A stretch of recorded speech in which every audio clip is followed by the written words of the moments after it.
Welcome to episode 84 of the Nero Show. In today's episode, if money was no object, what wheel set would we buy? We do a big carbon wheel deep dive. Is the increased speed of an Aero bike legitimately noticeable? We answer a few questions. Chris gives us an update after 1 week of riding a super light climbing bike. All right, let's get into it. An hour of wheel chat, Jesse Coyle. I think that's what we're in for. Let's go. All right. I'm in. I don't know. You've made this passing comment a couple of times in the last month, and this gets dragged up every time I talk to someone. It doesn't necessarily have to be an industry person or something, but they'll always sort of say like, "Gee, Coyle's fully in on these Chinese wheels." He's like with it. He's claiming that it's done. The industry's well and truly finished with it. So, how do you want to frame this? My initial thought was like, we go through if money was no object. What wheels would Jesse Coyle get? To warn you, I'm trying to be the mainstream boy. All right, that's my take. That's my industry. I'm in the industry boy. All right. So money's no object.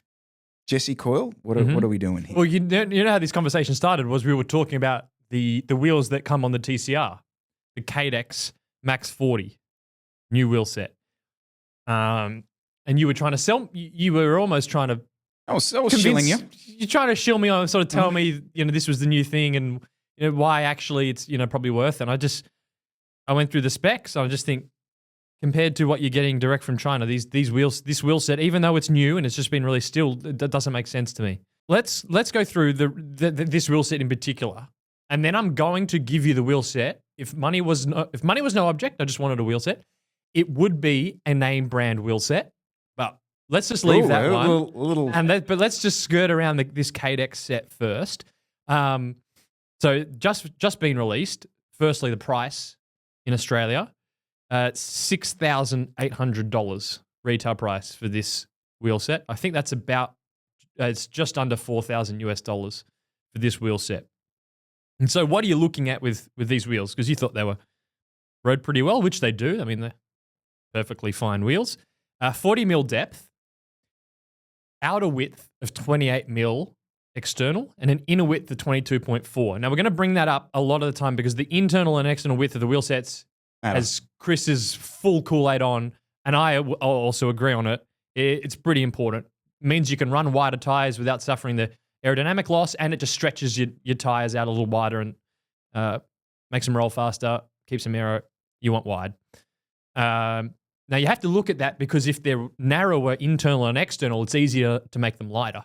So you got to compare that. So these are, to have a 28 mil external width for a wheel set that was released this year is not that wide. 22.4 internal is actually okay, but I think pretty run of the mill. 40 mil deep, hookless, which actually saves weight, even though you could argue if you want that or not. I wouldn't want that. And then the weight, so 1,250 grams. Okay, now the selling point of these is that they're really stiff. But I'm looking at that going, well, what am I getting on probably the Chinese brand that I would be looking at that would compete with this, which is the CRW Works, the 4045s. So we bring that up. The 4045s are firstly $680 US. So you could buy 2.5 CRW wheel sets for one Cadex 40s. The weight, these are actually lighter, the CRWs. They're 1,180 grams per set. Cadex ones are 1,250. External width is wider on the CRW, so they're a 29 external. Internal is a little narrower. They're a 21, so the tire won't stretch as wide, but the external is similar. So you can probably almost a wash with the rim width. These the CRW brand have wider ones in the deeper version. This is the currently released ones. So I'm kind of looking at that going, well, they're lighter. Width is kind of similar. They both got carbon spokes. The CRW ones have hooks. They're not hookless. I'm not seeing where the sort of 2.5 times the price is coming for those Cadex ones. You have the top trump when you play that value card. I'm not going to disagree with that. But all right, so what I will say is, having not ridden that version of the CRW wheels and having only experienced carbon spokes on 2 sets of wheels, one hand-built set of wheels and these ones. These Max 40s, performance-wise, obviously I can't talk about longevity, but performance-wise are one of the best wheel sets I've ever ridden, full stop. And when it comes to stiffness to weight ratio, surpass anything I've ever experienced in a wheel. I'll talk a bit about this a bit later when we talk more about the TCR, but the experience of getting out of the saddle with a wheel that is this light and putting some power through it and having it so stiff and not flex is people need to experience that. Yes, you can look and shout specs at me all you want. Okay. Are they worth 2.5 times the amount? I'm going to struggle to convince anyone of that. But what I will say is that they don't ride like carbon spoked wheels. And for me, that's a good thing.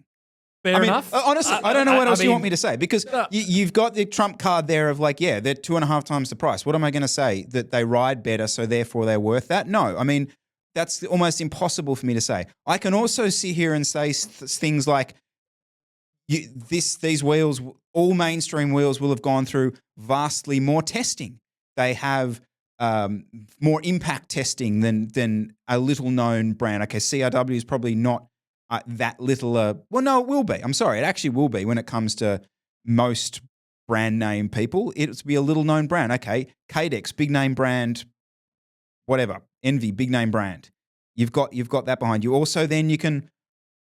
Right, you've got warranty issues. You want me to go down that route and talk about warranty issues? And okay, if you do, your tire and wheels explode on a descent, and you do seriously injure yourself, do you have the backing of a big mainstream company that has warranties and insurances? I mean, seriously, who are these people? Are they just some random collection of family members who are making wheels? And look, heaven forbid something ever actually happens, but heaven forbid that does happen, and you or your family are chasing this up for whatever that might be. Where do you go? Are you going on some mission to China to find these, or are you going to call your local distributor who's owned by a big company and you can go through the legal channels that we know and are familiar with? These are things. Or do you have some invisible Chinese brand that's owned by the CCP and you will never ever see again? So again, I'm delving into areas of value and worth that potentially you don't want to hear, and maybe there aren't actually any real differences, but it does need to be said. The other kind of thing, no, I'm going to go one more. Okay, one more. While I'm on this little high-pitched train, is let's talk about research and development. So what's CRW's research and development when it comes to this stuff? Well, they're probably getting the rim of some other big-name brand and trying to copy it. Okay, well, what are, give me a brand, Reserve doing? Reserve are bloody sending out little robots off the front of according to their videos, and doing all kinds of research and development and working with some of their pro teams to develop functionally aerodynamic wheels backed by big companies. There you go. What do you think about that little industry spiel? That'd be nice if the Cadex wheels. Now I'm picking on Cadex here because we've got them. Sorry, but Envy, okay, well, whatever the rims are, this is kind of a similar story across a lot of these wheels. What are they doing here that's innovative? This looks like any second brand hanging up at Shanghai Bike Show. They're not particularly wide. They're not particularly amazingly light. They got nice. Okay, they probably are very stiff because they've got really wide hub flanges and. There's some, okay, they're probably pretty stiff. I would argue that integrated hub design's that's a one-piece, well, they're claiming Aero hub. Be interested to know how many watts that hub's saving. But yeah. I would argue that's innovative. And when it comes to, anytime you talk to these people about carbon spokes, that's a whole different production process, because you're dealing then with a lot of the time specific proprietary hubs. You can't whack a DT Swiss 240 hub on a carbon spoked hub, and that seemingly is one of the ride issues with these wheels. I'm not talking about maintenance and longevity, just the pure ride quality that you get from carbon spokes. A lot of that challenge is how it actually integrates with the hub. And according to Giant, this is an innovative integrated hub design. And coming back to my experience riding carbon spokes, these wheels are vastly, vastly superior to any other carbon spoked wheel I have ridden. Sure. I'm just looking at the specs, and I don't see it. Now there is, especially for this price. I mean, that's ridiculous pricing. That's crazy pricing. So on the other side of things, saying, okay, well, if you could, who's doing better than this then? What's the pinnacle of Chris Miller's R&D then? Who's actually doing this? I don't think Cadex are doing it. I think that's, if this was released 5 years ago, I think I'd be impressed. What I would agree with you on is these. Did you see these Syncross wheels that came out? Can I just come back to this just before we go, before we move on? I'd also say, you said the impact testing and the engineering. I saw your eyes. We'd have to. Well, we saw your eyes rolling. I'll let you have that argument with Joe. I think for someone that lives in Xiamen, China, I think he'd probably give you a bit of a different story on who's actually doing the engineering, who does the testing, what brands actually do it. And I think he'd probably. We'll chat with him, an update with him at some stage. I'm pretty sure he'd tell you that the idea that the Chinese wheel brand is just copying a mold and pumping it out, I think is really dated. But he'll have to make that argument. I don't know. I'm not in China poking around every brand's sniffing around. Okay. You could be right. Yep. You could. I also think you'd probably be wrong in some of these senses. When it comes to the warranty thing, yes. All right. One other. We're talking about the specs on these Max 40 wheels being uninspiring, right? That's ultimately what you're sort of saying? Dated. Okay. I don't disagree with you on that, but I do think these wheels were made specifically to go on that bike. And when I say that, I mean that internal rim width, just the actual sizing of those wheels works with the TCR. They would not work on an S5. They're completely the wrong wheels. Like, even if I was going to go do peaks, I would not put those wheels on the S5. That would not be the route I go. Mm-hmm. It goes down in the other chat of like package and all that kind of crap. And I'm not necessarily. I'm not trying to defend the price, but I am saying that I understand the specifications and the design of that wheel when it's put on a Giant TCR. Yep. I think you could probably. I could just right now click my fingers, swap them out for a set of CRWs, and you probably wouldn't tell the difference. Maybe I'm wrong. I haven't ridden them. The best wheels I've ridden a few name brand wheels. Probably the most expensive wheels I've ridden were the Campy Bora 60s and the 45s, the top end ones. So I've ridden high end wheels. And I've also ridden the Chinese one. I can't, for the life of me, can't tell the difference. Actually, if anything, the bearings on the Campy wheels wore out quite fast. So there's that. Now, okay. I'm enjoying this. Can anyone else sense the tension in the room right now? This is great. Well, who's doing it? Because if you're paying 7,000 Australian dollars for a set of wheels, you want something that destroys anything you're going to get from China. You can buy that. Right. In my opinion, if you want the cream of the crop, the R&D in the lab, engineers with glasses on, buy the Syncross Capital SL Aero wheels. These came out, when did this come out? They're not super new. I think they came out, actually I think they've been out a little while. They just, for some reason, they didn't get much chat.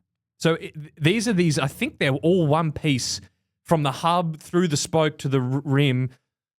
It's all one piece, like totally impractical. But if we're kind of looking at the specs here, you're going, holy shit. So hang on. All right. Okay. Go on. Now, price-wise, they're the same as the Cadex wheels. But for the 60 mil depth, they're 1,300 grams measured weight. Now, Syncross claimed 1,250 weight. So, they claimed 1,290 grams for the 60 mil deep ones. For the 40 mil deep ones, they claim 1,170 grams. So for the 40 mil depth, they're actually lighter than the Cadex wheels. The internal width is 23 front, 25 rear for the 60 mil versions, and they're 25 mil front, 25 mil rear internal width for the 40 mil version. So they're a good 2.5 mil internal width wider than the Cadex ones, Max 40s, which is quite a lot at that weight. And they're lighter. If we'd actually, I had the article up for the 60s, but let's compare the 40s. So claimed weight, 70 grams lighter, 2.5 mil wide, more width internally. And essentially they're the same price. I mean, in Australia, in Australia, they're pretty much the same price. 6,999 versus 6,799. So $200 more in Australia. And I think if I was going to just no expense spared set of build and I was going to pick wheels, I'd pick these Syncross wheels. And that's where if you're spending that cash, you'd go, yeah, I can't get this as far as I'm aware anywhere All right, else. I'm going to go full Jesse Coyle on these. I reckon, looking at the pictures of those, they're going to be absolute dogs to ride. Absolute dogs. And the reason is, so the way I'm a big wheel builder now. I know all about my spoke configurations. I'm big into that. Mm-hmm. The way these spokes actually cross, so they cross each other before they get to the hub, that is going to create all kinds of stiffness issues up through the bike. I'm trying to find reviews at the moment. The only one I could find, the guy actually wasn't given the chance to ride the wheels. But yeah, look, the specifications of that look really, really nice. I don't deny that you're getting 20 mil extra depth for almost no gain in weight. Mm-hmm. But just even looking at that's all come from, they've got less spokes and they've got less hub, seemingly. And they're also wider. By 0.2 mil. No. But they're 23. The internal width of the 40s, 25 millimeter internal width, both front and rear on the 40s. So that's the same as the reserves that you run. The 60s, yeah, that's true. They are wider. The 60s are 23 internal on the front, but 25 on the rear. Not sure why they do wider on the rear. That's really rare. Usually you go front, the other way around. wider on the front. So and normally the wider internal rim width is on the deeper sectioned wheels. So I'm not sure what's going on there. But for the sake of making my argument, let's ignore the 60s. Let's go the 40s. Mm-hmm. Save 70 grams, 2.5 mil wider internals at the same depth, and they're hooked. They're not hookless. No, I take that back. They're hookless. Got it.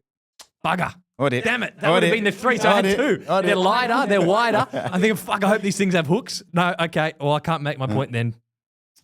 So back to the Chinese wheels then for you. No, I do. Look, honestly, if I was buying, I think these are more advanced. This is up to date.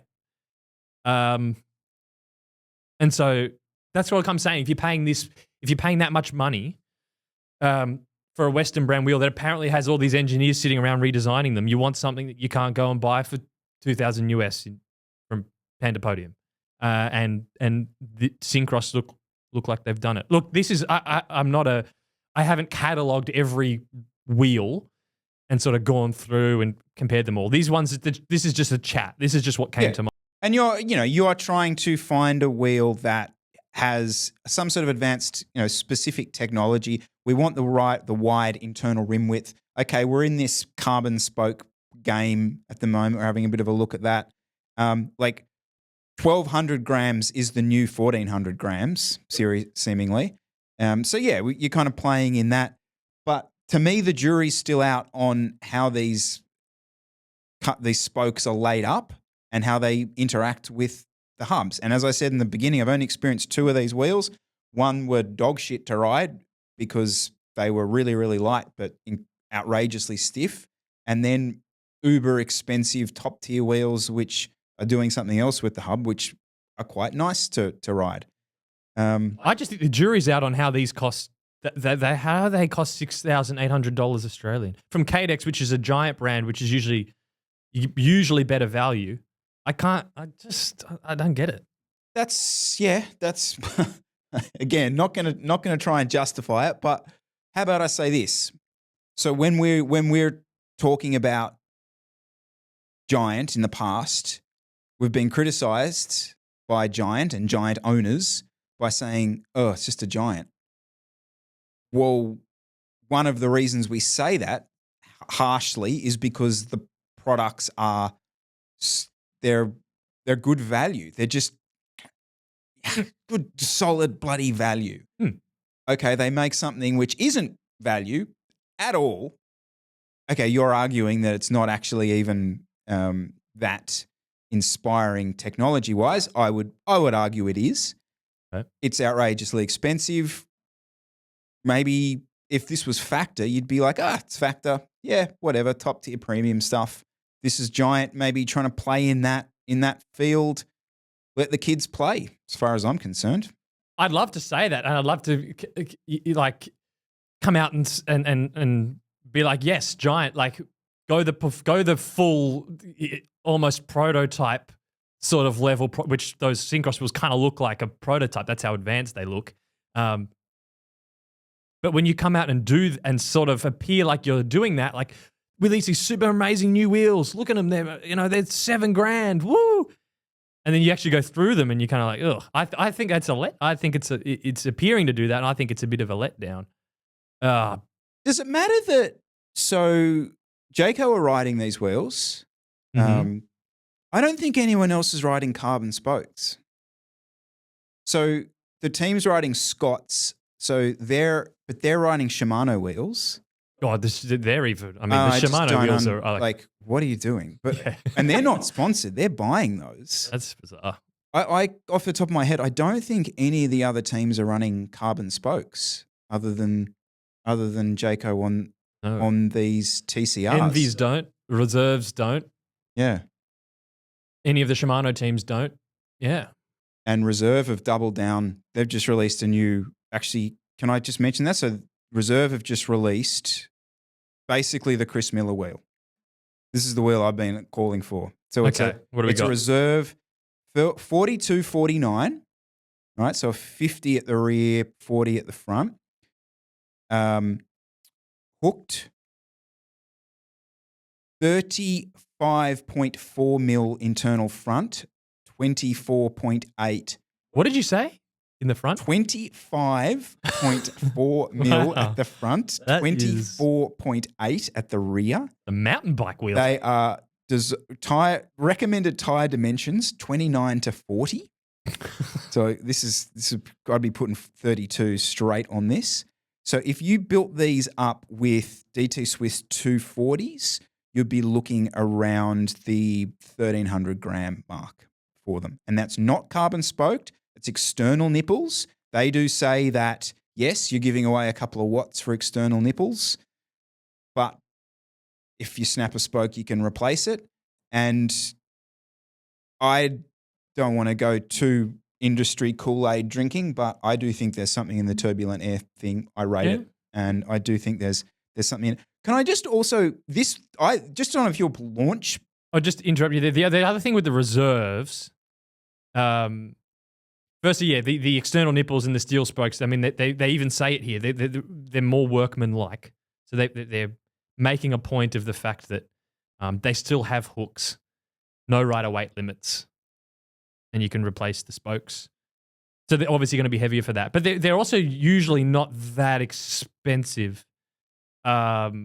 Reserves. They're usually pretty good, especially compared to like Envy and stuff. Weird thing about this launch, I don't know if you saw this, but the wheels were launched on the Cannondale Super 6 Lab 71. Oh, yeah.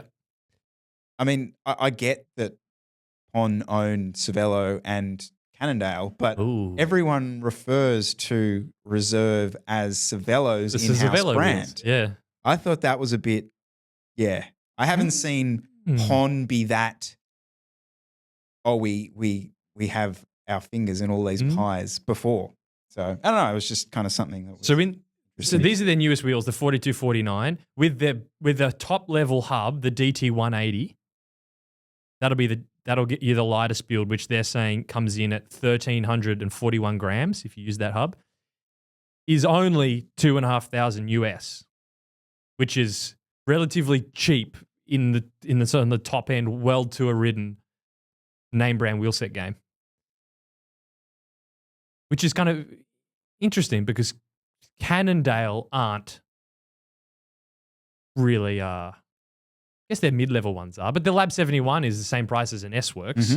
A top spec Cervelo S5 is not S-Works pricing, but it's a bit cheaper, but it's kind of top level. Whereas they've seen with these reserve wheels, even though they've been ridden and won the Tour de France, they're not doing Tour de France winning pricing. Yes. No, I know what you mean.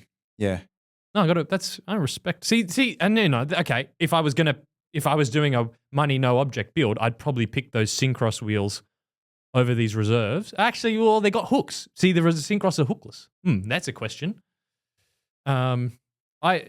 Given your review of these wheels, I would consider these for a build. It's just the weight. If you were doing like a weight weenie build, you'd be, ooh, that hurts. They're a bit chunky. 1350 versus 1200, 1180 for carbon. But then that's where you start going down the once you start playing in that carbon spoke game.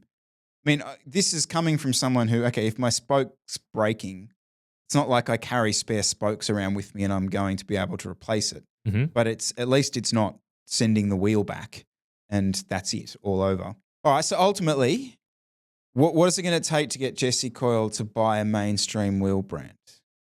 It exists. It'd do it. The Syncross wheels would get me over the line.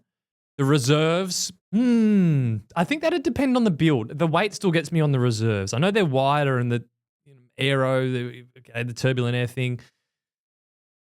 Wonder why they don't do a lighter version of the reserve rim.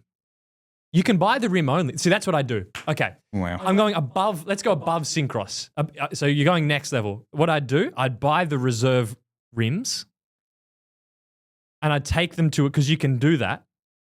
You can buy them separately. And I'd take them to a wheel builder and I'd get them to build me the reserve rims with carbon spokes, like the wide ones that are on the Cadex wheels there. Actually, yeah. Build me a custom set, balanced as well. Do the balancing. Like I had on those Caden wheels, he balanced them. I had 80 mils and they had no turbulence at all. They're amazing. So I'd reserve rims, built by a wheel builder with carbon spokes, and some boutique super light hub that I don't even know. I know they exist. No, people froth of them. They wet themselves about tactic hubs or whatever it is. That's them. Tactics or whatever. Yeah. Some hub thing that the hub nerds will be able to spec me in the comments. Yeah. So pick me a hub and like an OEM carbon spoke, and then custom build them to what suits me as now an 80 kilo plus rider. That's what I would do. Yeah. I never had you pegged as a custom man, but yeah, okay. Well, okay. I can't run stock, Chris. No, it doesn't. I can't get what I need, so I'm going custom. Must optimize. Full custom. Yep. Optimized. Yeah. All right. So yeah, let us know down below, guys, your thoughts. Where are we? Is it? I know this is like a. Oh, I know the one thing I was going to say before we wrap it up. Yeah. Do you still think the frames get a bad rap when it comes to the whole warranty testing, where the kind of mindset of people are at the moment? Or do you think that's leveled Yeah, I think as well? people are a bit behind because I cannot do a ride without seeing a set of Windspace wheels. Without, like, the Chinese wheels are really so popular. Now, to be fair, they do have, like, Windspace in Australia have a distributor in Australia, so there is local support to some degree. But you'll still see, like, people will still say, when they talk about the Chinese frames, no, there's no warranty. Oh, I couldn't do that. Oh, what about that? People would have said that about the Chinese wheels 6 years ago. And now it's like no one bats an eye. You just order them and they'd show up and, happy days. You deal with your warranty issue if it happens down the track. I think the frames will get to that point. Right now, the default answer is, but there's no, couldn't do that. Yeah. I think that'll. It just goes to show how out of touch I am, because I'm completely the opposite. I'm far more of the belief that frames are like, yep, cool, just pretty much as good, all good, yep, about the same. I'm way more. I'm not sure about the wheels thing. I don't know what it is. Whether it's the are they more fragile or something, or do I have? I've never had bad experiences, so I don't know why. But maybe it comes back to the fact we're riding DeVels 5-6 years ago when they were emerging and it wasn't an issue. Like people were still winning races on them. I don't know. Yeah, maybe I'm out of the loop on that. I do think I will say with a frame set, there's a lot more little parts that could go wrong. Like the seat post wedge slips, the disc brake mounts aren't flush, the bottom brackets. There's just a lot of different parts that if aren't great, then you got a headache. Whereas wheels, what could go wrong? What I would say is the integrated bar and stems. That as a pure AliExpress Chinese, that's where I'm wary there. Yeah. But you used the EXS ones, yes. But I'm still wary. Like there's just less, there just seems to, because there's so much force, I perceived force going down through that. And there is far less testing of that, far less impact testing. From what I understand, that's not a UCI like legal componentry thing that you get a certificate for a certain impact test. Maybe I'm wrong. I need to probably fact check that. I just feel like that's Nero Show approved what you just said. I'm pretty sure you're right. Okay. Or wheels, you get UCI approved wheels and frames. Correct. I don't think that's the case for the integrated bar and stems. And I just feel like with that bend, it all kind of coming in on that one spot on the stem, it just requires one little bubble in the layup, and then full Izzy spec. That's a bit mean. Who's Ben Gibson? Happy birthday, Ben. Happy 19th. Hooray. So today's episode is brought to you by sports micronutrition company Pillar Performance. Traditional nutrition products like hydration and carbohydrates will take you through to the finish line, whereas Pillar's mission is to get you to the start line in the best condition over and over. In this episode, Pillar wants to bring awareness to the benefits that magnesium supplementation can have for you as a cyclist, particularly as it relates to sleep and recovery. Do you have trouble getting to sleep each night? Or do you suffer from reduced sleep quality, particularly after your biggest training days? If so, magnesium supplementation can help improve all areas of your sleep by regulating melatonin production and reducing cramps that interrupt your sleep quality.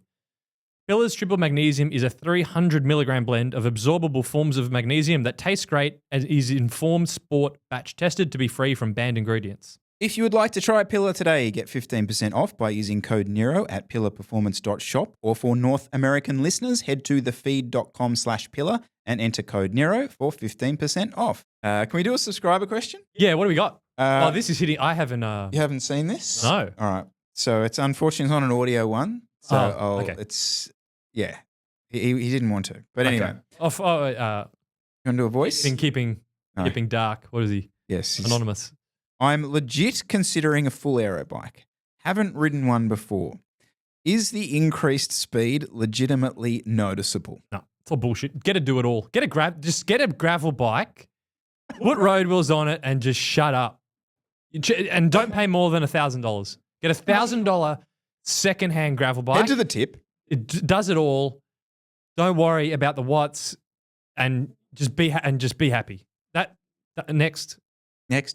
Next question. Just do it. It does it all. It's I mean, I don't have an answer for Would that you. make people? Is that what people want? Is that the answer people want? Yes. Yep. Yes. You don't just get it. Yep. The last thing people want. I give up. Is I've caved in. Yeah. You've bullied him. Yep. You've bullied him, community. Like it's true. The last thing people want to hear is, you know what? An aero bike is fast. Mm. It really is. So Well, can I get you? Can you answer the question by going through the TCR? Has that, because I think probably what you would have said was previously, let me give the Chris Miller answer, is the gains are real. If you're a good rider, you need the aero bike. It's totally worth it. Has the TCR changed your tune? Hey, talking about this stuff because it's basically an ad for Giant now, isn't it? Is it going? Well, I don't know. Re-ad. Is it going to be? But just even talking about it sort of is. But that's good. That's fine. Whatever. This is what we're doing. Yeah. Okay. So here's what I'd say. The best part about riding the S5 is it's almost you're addicted to the speed. You're addicted to the average speed of your rides. It keeps blowing your mind how little watts you can do. Right. And your speed is quite high. But it doesn't feel like it. It's not like you're riding along going, holy shit, I'm doing a great average speed today. That's just, again, taking numbers away from it, whatever. Okay. Riding a lighter climbing bike, you actually said it to me the other day. It's like, oh, I bet it's kind of fun going up to a Kuna and ride. And I'm like, you know what? It actually is. I'm actually excited to go and do that. And the fun comes from how this bike accelerates.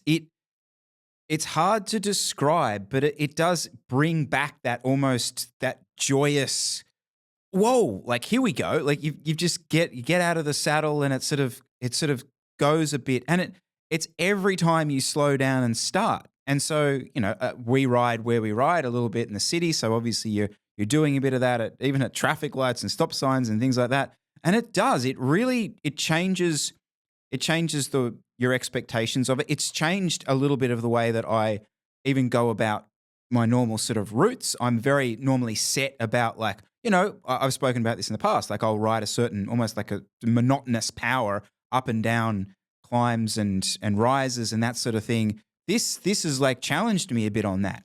I've almost felt like when I've gone out of the saddle to kind of keep rolling along, it's crept to go that little bit further.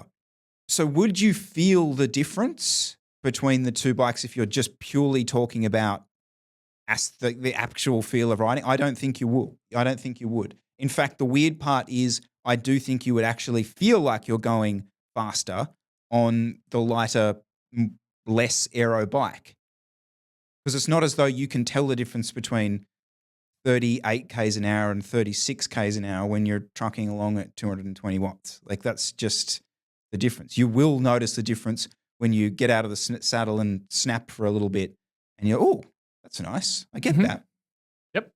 That said, it's really hard to wean yourself off the addiction that is the speed of the aero bike. It really, really is. And I don't think I will ever get over that addiction personally. This conversation will be so many. I think there'll be a lot of people. Just the people that can't hack what you just said. Well, I don't even know what I said. Was that positive or negative? That's just me. Yeah, that's just like the sensation of it. The kind of the shilling of the aero bike that it actually makes you faster. Oh. Yeah. Oh, yeah. I know it does. Yeah. 100%. Yeah. Okay. So, I did I've done 2 of those 40-minute, Chris. 300 watts. 310 now. It's a bit chunkier.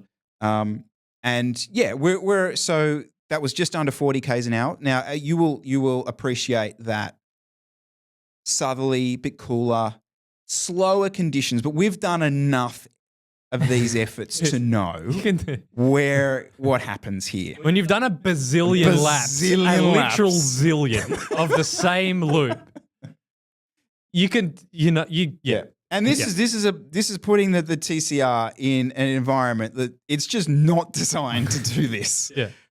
So yeah, it was just under 40 k's an hour at 307 watts. Okay. Now on the S5, I would be closer to 41 and a half. So something around that. So that's what I thought. I thought just on a pure 40-minute flat sub-threshold time trial with a bit of crosswinds, you'd be looking at, I actually thought it would be more of a difference in that.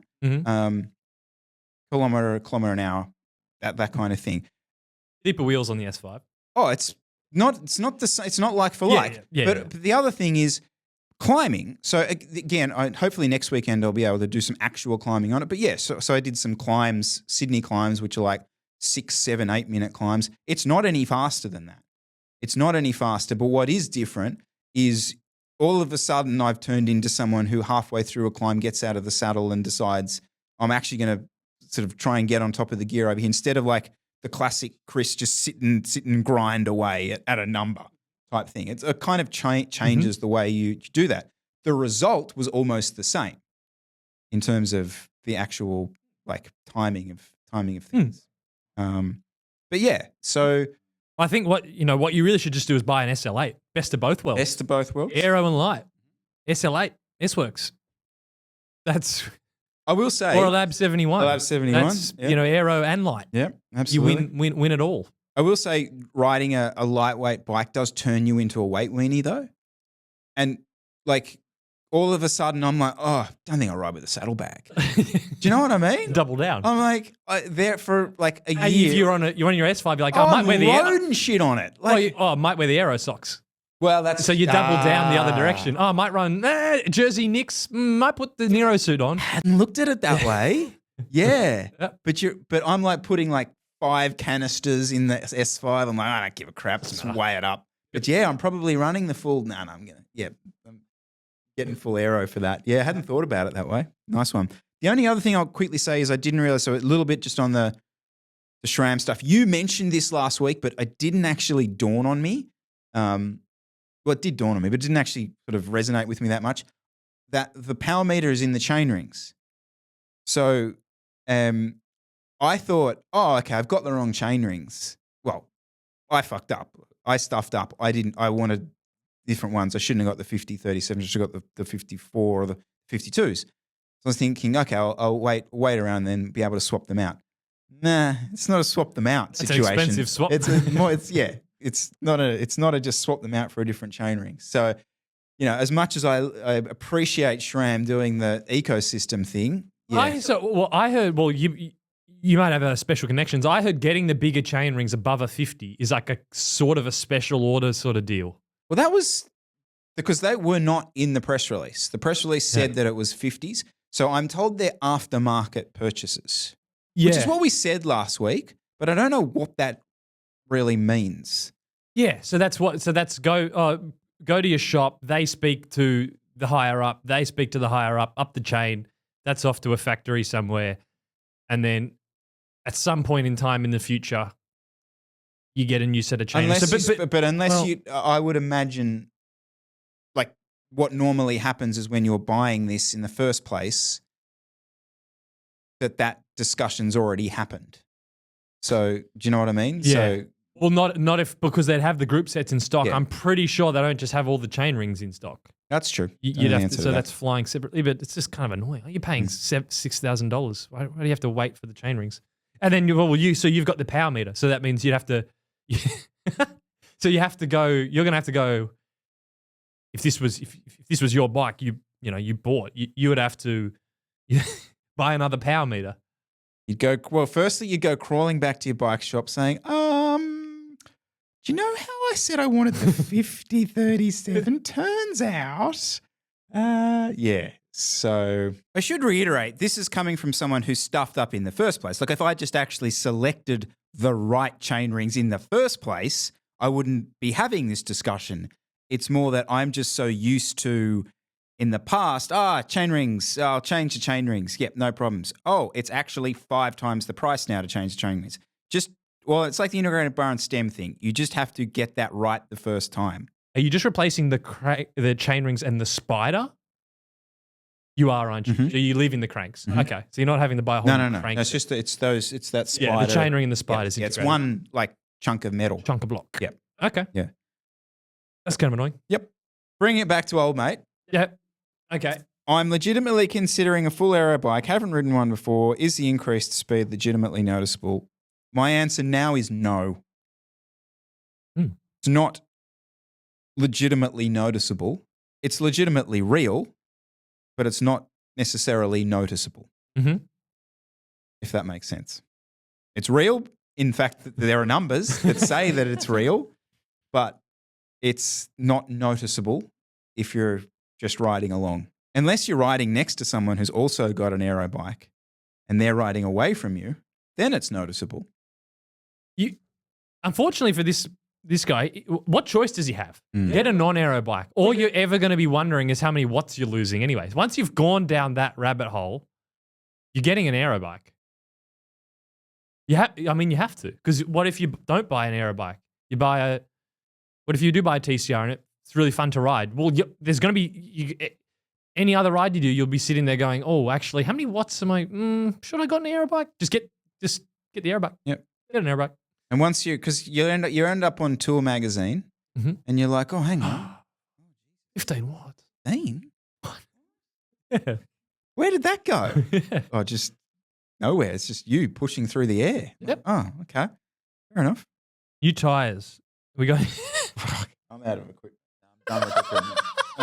Come on. Wait, we got one more piece of equipment chat, Chris. Yeah, I mean, you put this in the notes. We got to through. So there's all these new tire releases. So Zip and Goodyear. And then there's new Michelins. So you think it's done? Okay.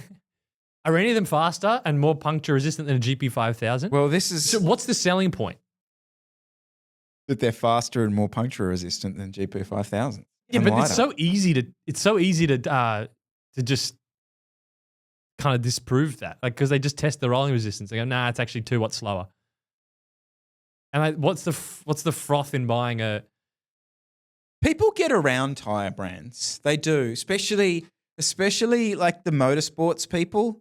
They're into all this stuff. Definitely, there's a whole Pirelli like fan club that have followed the F1 performance of it, and the branding's really similar. Same with like Goodyear and Michelin. Like there's definitely fanboys of those brands that will ride them till they die. Really.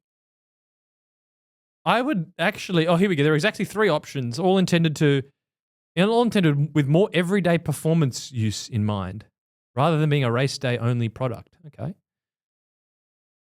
I mean, Conti has basically a monopoly on racing tires. There's just no reason to buy anything else. I would love for another tire brand to come out and beat a GP5000 STR in some way. But don't you think tires are one of those things where the rolling resistance of a tire is like not that much now? No. Like aren't they down to like the bicycle rolling resistance testing? Aren't they down to like 7 watts or something? Like you you can't have 0 watts. So like eventually they're all going to be at the same rolling resistance.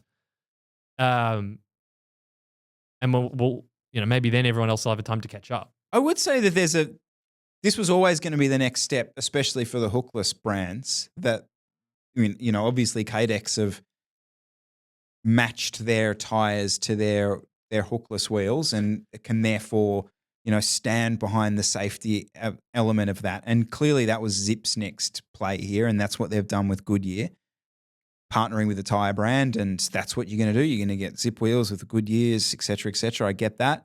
So maybe that's where there's some gains to be made for those brands. But I don't know.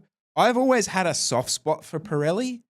Like I've never really loved the tire as such, but I don't know. I really like the way the tire looks. It kind of looks cool on there. Yeah. The GP5000s are just so meh to look at that. I don't know. Well, wait, it's such a hard sell. Like, who's doing? You're gonna spec up a new bike. Who's buying like a Dura Ace wheel set and putting a Pirelli tire on it? Like, it's not that. I feel sorry for these brands trying to catch up. But you kind of that's the avenue, isn't it? This tire was made for this rim. Made for this rim, 100%. Kind of what Envy did. The Envy tire. Well, that's what they're doing. Cadex have done that with that exact rim. They're like, this is what you run with it. Because I saw a few comments of people saying because the other ones will blow off. People saying, in terms of like reviewing this bike and stuff, people say, you really should put the same tires on the reserve wheels that are on there to really get a comparison across the two sort of bikes. And but like, well, yeah, is that more accurate, or isn't that actually not accurate given they want you to run the package to talk about the package? Yeah. And I think Reserve will do the same. They're probably going to spec a Vittoria. That's their kind of Jumbo partnering. running that. Yep. So last week, God, and actually this week as well, but not so much. I don't feel as bad this week. But last week was definitely so much just top tier new tech, big launch, SRAM Red Launch, right? SRAM Red. Yep. Embargoes, release, bang. And, we played along with it. And I'll be honest, I thought that we'd get a little bump last week in the show. Big release. Might get a bump of views. Exactly the same. All right, fair enough, whatever. Jesse and Chris, same crap, all good. But then I looked across, obviously everyone was doing their SRAM Red release stuff. And whilst most, channels did it or talked about it, that kind of thing, and, GCN, I think, were the biggest in terms of views. They just crossed 100K view on there. I thought mostly across the board, it was a very restrained response from people. Well, a restrained interest maybe is the best way to describe it. Which, I don't know about you, but I kind of feel like it was almost a bit heartwarming that people weren't that, oh my God, new Red, I'm just going to watch everyone. Like, oh my God. It was kind of cool. I think that people, in my world, I'm thinking, were like, oh yeah, okay, new Red, all good. I'll get to that when I can. Not sure if I'm happy about that though, because I think it was actually I'm going to full shill. I think a pretty fair release. So you've got the Tour de France winning group set on the best team in the World Tour with an update that didn't increase the price, that pretty much improved across the board, didn't, as far as I'm concerned, make any step back. And people, the internet, the videos didn't get that much, seemed to get that much hype. Whereas if they'd come out and done something outrageous, maybe it would have got more chat. But I think they were fairly restrained with it. I don't know. I thought if anyone could kind of gloat and come out and just go, this costs 10 grand and it's got this amazing new thing and it's won the Tour de France, so you can all shut up. You can't really, you can't argue with that. But they didn't. But it's that disconnect between, and we fight this almost every week, right? Which is, okay, this is the top tier product, big release, really good advancements, but let's be honest, for a very limited few, just in terms of the pricing and where it's actually going to be placed in the market. So is it people viewing it from the perspective of, yes, that's what I'm about to buy because I've got $7,000 that I'm going to spend on a group set? I thought there would have been more people coming from the outside looking in going, oh, that's interesting, new Red. Okay, so they've put the hood things there. Oh, that's interesting. Not looking at it from there's my next purchase, but more coming at it from I see where they're kind of going now with the group set. It'll be cool once that trickles up to my other group set. And that, I thought from a release perspective, it was kind of interesting from there because at least there was something to view. Or maybe that's kind of a bit too of a nuanced way. Well, that's why I was interested to talk about it because it's the top end group set from the Tour de France winning team, and this is the direction that the sport I live in is going. And I think it's an interesting thing to talk about. It's not a group set for me, but it's interesting that the views weren't that, across the board, they weren't that good on this release because it kind of affects what we do.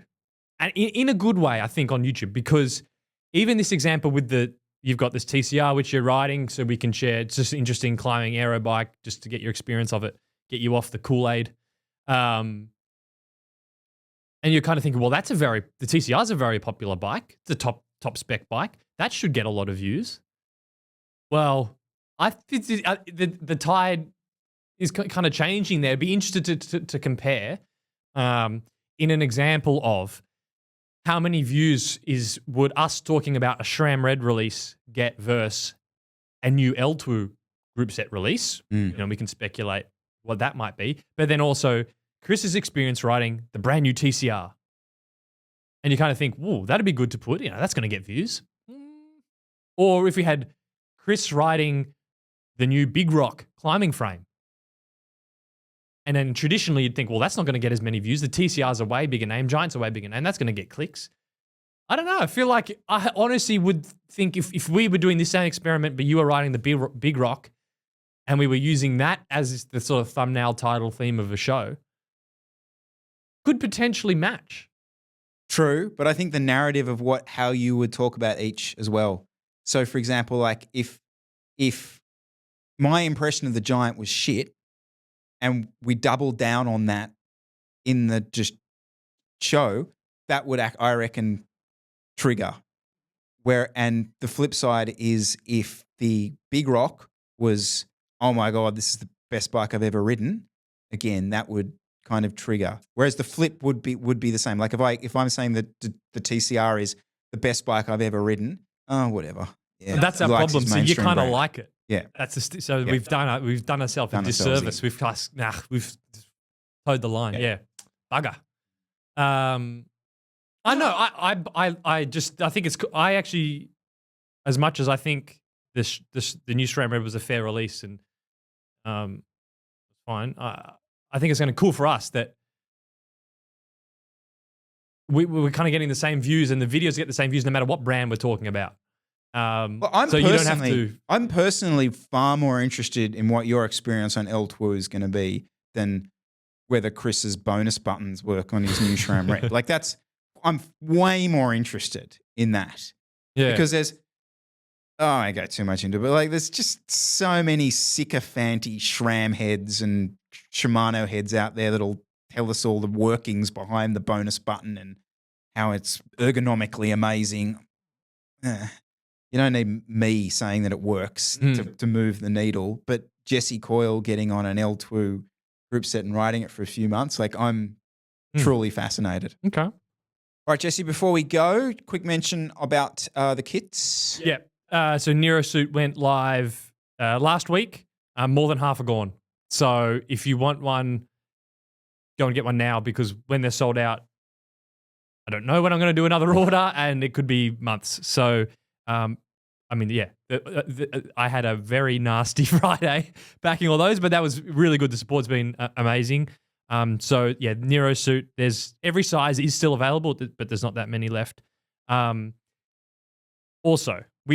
another new product in. There is literally, I ordered 15 total. You and I got one.